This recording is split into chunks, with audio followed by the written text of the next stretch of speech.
जो बात अभी फरूख साहब ने उठाई, बात सब पूछ रहे हैं। पहले जरा एक लम्हे को दिखा भी दीजिए। आज शहबाज शरीफ साहब ने जिस माहौल में जमानत होने के बाद मीडिया से बात करेगा। अल्लाह का शुक्र है, अदालत ने आज पूरी जमानत दी है। मैं अदालत आलिया का शुक्रिया अदा करता हूं। अल्लाह ताला पाकिस्तान में इंसाफ। अब मुसद्दिक मलिक साहब कल ये कह रहे थे कि मेरी उम्र ये है, कैंसर से, और अल्लाह ताला सेहत कामिल अता फरमाए सबको और कोरोना से महफूज रखे। बिल्कुल कल कह रहे थे कि माहौल मुवाफिक नहीं है इसलिए पेश नहीं हो सकता, आप स्काइप पे कर लें। यकीनन अगर कल पेश होते तो कल का माहौल आज के इस माहौल से तो बहुत ज़्यादा मुवाफिक होता है निस्बतन।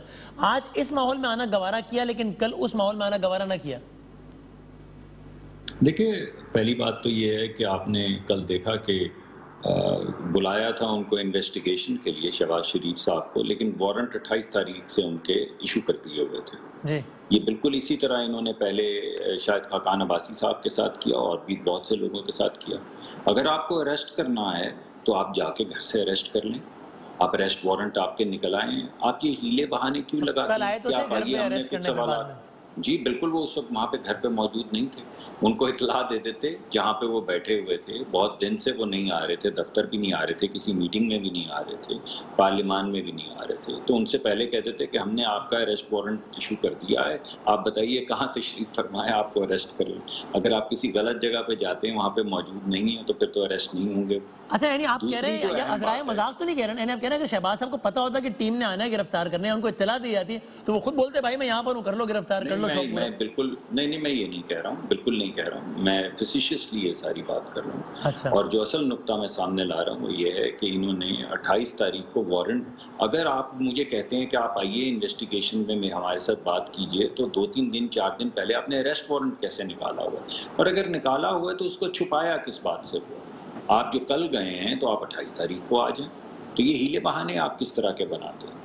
और दूसरी जो अहम बात है, वैसे नैब के इस एक्ट में आपको एतराज हो सकता है, लेकिन इस एक्ट को बहरहाल आप गैर कानूनी नहीं कह सकते। नैब का लॉ उनके बात की जाती है। मैंने कोई गैर कानूनी नहीं, मैं एक बात कह रहा हूँ कि बहरहाल अगर नैब ये कहता है कि हमने कौन सा गैर कानूनी काम किया, भाई बताएं, तो इसका कोई जवाब नहीं होगा आपके पास? जी, मैं कोशिश तो करूंगा आपके प्रोग्राम में जवाब देने की।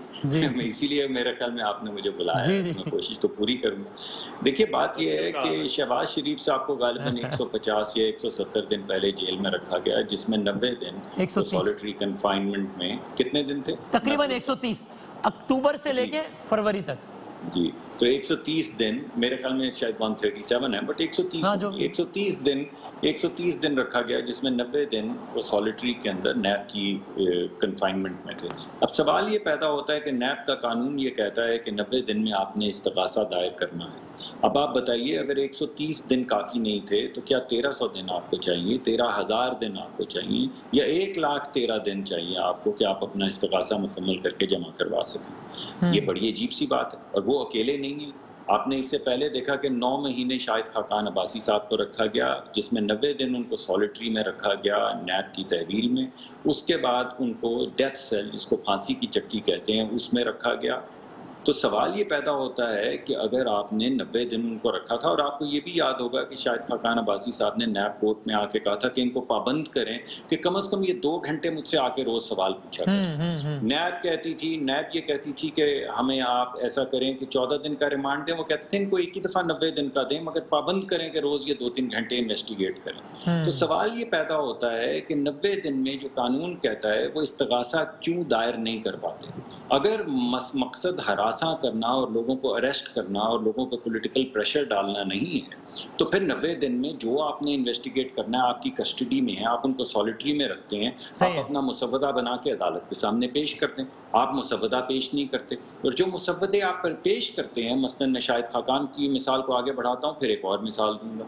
उसमें जब अदालत में वो बेल के लिए जाते हैं तो अदालत ऑब्जर्वेशन ये लिखती है कि आप ये कह रहे हैं, नैब को कहती है कि आप ये कह रहे हैं कि पेट्रोलियम मिनिस्टर होने की वजह से उनमें इतनी ताकत थी कि उन्होंने अमेरिका का मुल्क जो है उसको उस पर असरअंदाज हुए और USAID के जरिए एक कंसल्टेंट ऐसा लगवाया जिसने मुतासिर किया इस कॉन्ट्रैक्ट को, ये कह रहे हैं आप। तो इस बात पे उनकी बेल दी। फिर आपको याद होगा जब एक इस्तगासा दायर किया गया एहसन इकबाल साहब का, तो उन्होंने अदालत ने पूछा बेल एप्लीकेशन पे कि आपने जिस एजेंसी ने इजाज़त दी थी ये स्पोर्ट्स कॉम्प्लेक्स बनाने की, उसके सरबराह को जिसने साइन किए गिरफ्तार कर लिया?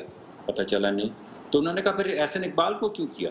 उन्होंने कहा इन्होंने एक दफ़ा वहाँ पे जाके निशानदही की थी। आप मुझे बताइए आपको कितने दिन चाहिए? 90 दिन चाहिए, 1000 दिन चाहिए, 5 लाख दिन चाहिए? बात यह है साहब कि अगर तो इन्वेस्टिगेशन करनी है तो 90 दिन की सॉलिटरी में जो आप इन्वेस्टिगेशन करना चाहें वो कर सकते हैं, लेकिन अगर मकसद इन्वेस्टिगेशन है, आप कह रहे हैं मकसद हिरासा करना है, ठीक है, पॉइंट है। अब मैं ये समझता हूँ, मैं मुझे एक सेकंड दीजिएगा, मैं माफी चाहता हूँ, थोड़ी लंबी बात होगी, आखिरी बात नहीं करूंगा। देखिए इसको इत्तफाक ना समझ लीजिए, इत्तफाक मत समझिए कि ये तमाम थिएटर हो रहा है। अगर ये शहबाज साहब को अरेस्ट करने का थिएटर ना होता तो आप आज प्रोग्राम किस चीज पे करते? कोरोना वायरस पे करते, जिससे 5 पार्लियामान के मेंबर मर गए हैं और 80 लोग रोज मर रहे हैं। और किस चीज पे करते? बजट पे करते। और हम ये कहते हैं कि बजट अवामी हक में होना चाहिए, गरीब के लिए होना चाहिए, IMF का बजट नहीं होना चाहिए। लेकिन क्योंकि ये दोनों बातें इस वक्त नहीं हो सकती, यह हुकूमत का मौक़िफ़ है, इस वजह से पहले बात चलती है कि 18वीं तरमीम काला कानून है, इस पे 1 हफ्ता 2 हफ्ते बात करते हैं। फिर चलता है नहीं हम तो इमरजेंसी लगाने लगे हैं जो सिंध के अंदर, उस पे 1-1.5 हफ्ता बात होती है कि इमरजेंसी, ना टिड्डी दल पे बात होती है। आप कह रहे हैं शोषे छोड़े जा रहे हैं तवज्जो हटाने के लिए, ठीक है, पॉइंट टेकन।